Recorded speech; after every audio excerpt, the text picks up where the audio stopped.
Hello, YouTube land. This is Richard again, Wellstar Industries. Anything you duplicate in this video, you do so at your own risk. This is for demonstration purposes only. And now I am going to stain a floor. You need this, a lamb's wool applicator. I'm going to be using a oil-based stain. I'm going to be using cutting brush. You need a little thing, to cut, and very critical, you need towels. So this is going to be a brief video because I got to move pretty quick. I'm under time constraints. Now, I'm going to work out this way. So the way to do this is I'm going to do this section, and this is going to dry probably within 10 minutes. The idea is I'm going to do this section first, which is going to be my exit over there. Then I will go on the opposite side of the room and start working my way back. The reason is by the time I get over here, this will be dry, because you don't want to, back yourself out. You have to sometimes, as like I'll have to do in the hallway, but you want to try to avoid that because it's unpleasant and difficult. So with that being said, I'm going to try and show you a strip. Now, you have to wipe the excess stain off the surface. You got to put it on, you got to let it penetrate, and then you got to wipe it off. Why is this a critical part and a huge mistake people make?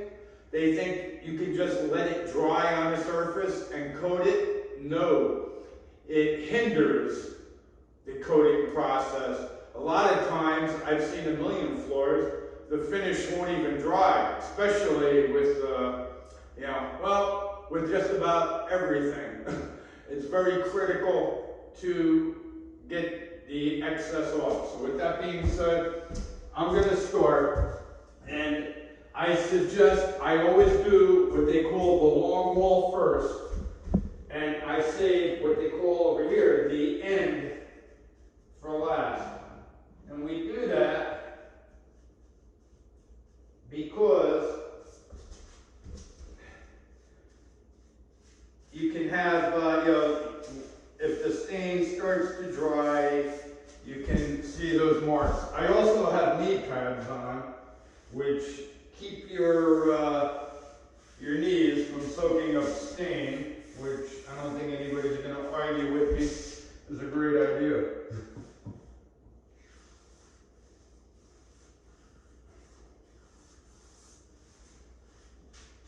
Okay. I'll have to be out of camera's view for a minute, but I'm going to try and expedite this because, filming, and I have a lot of respect for YouTubers because filming is a lot more work than I ever thought. Filming, editing.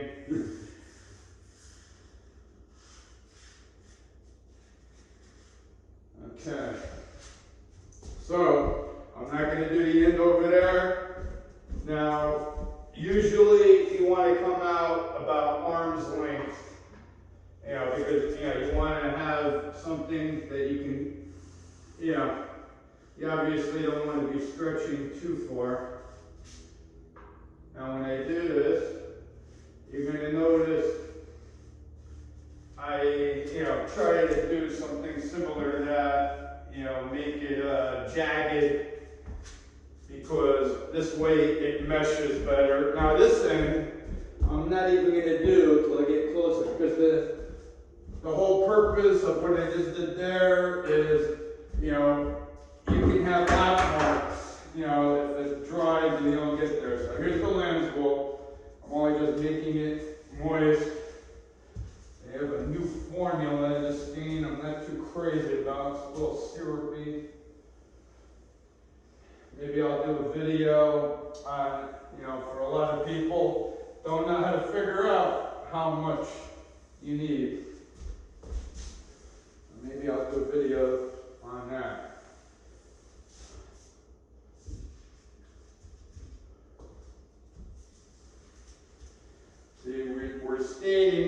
because with an old floor,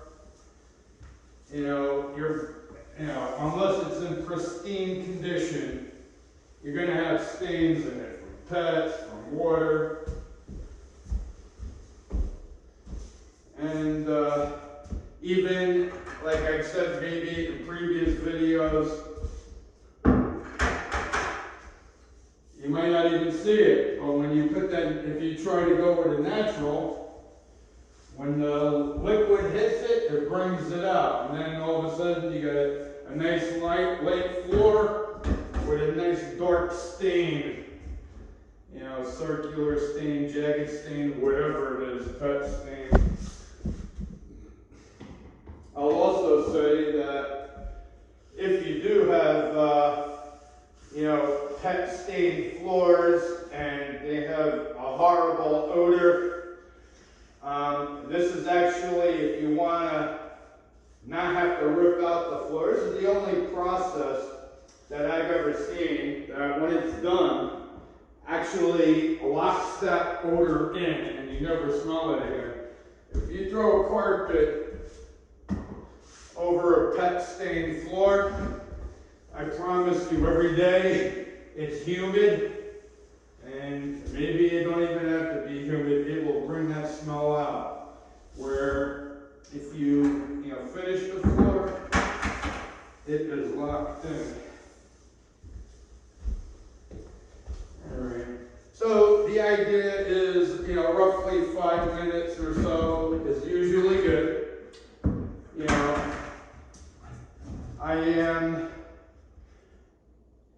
I happen to be using a very popular oil-based brand. If I can find links for this stuff, I'll put them in. I don't know if they're available.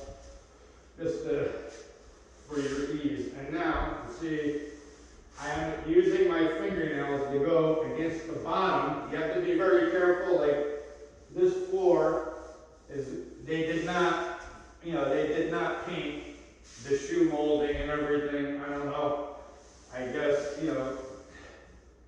the guys did not know if we were putting carpet or anyway. Even the machines, some machines can, chip up the wood. So, long story short, they're going to touch it up, after the floor is done. And of course, you got to be very careful.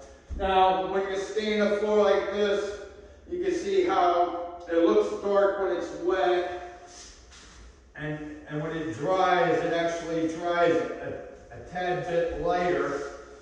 But just keep in mind, usually when you put the finish on, it usually darkens up a bit again.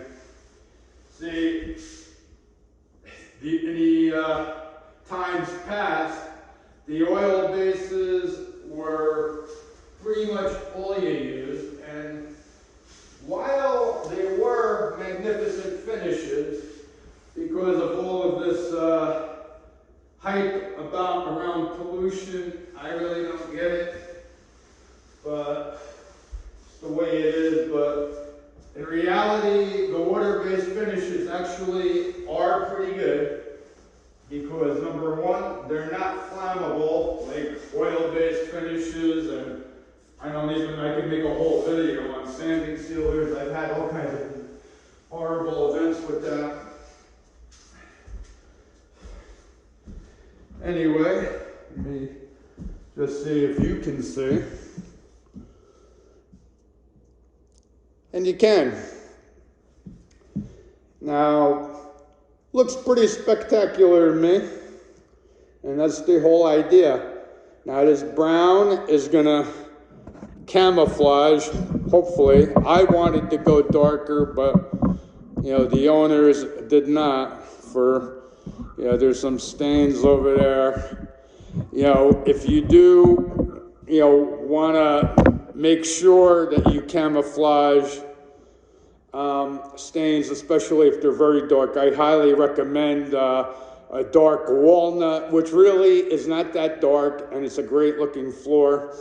hopefully if I could figure out the editing process in the future, I will post some before and after photos I have.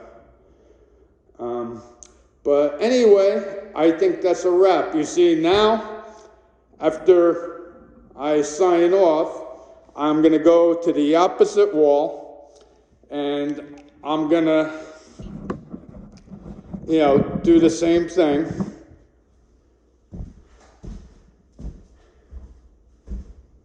And by the time I work my way over here, I'll be working backwards. By the time I get over here, this will be dry or just about dry. And as I wipe out, this way I can wipe comfortably. I'm not going like this with my knees in the finish. And and then you want to just double check and make sure your knee pads ain't leaving any marks. If they are, you just give them a quick rub with the rag.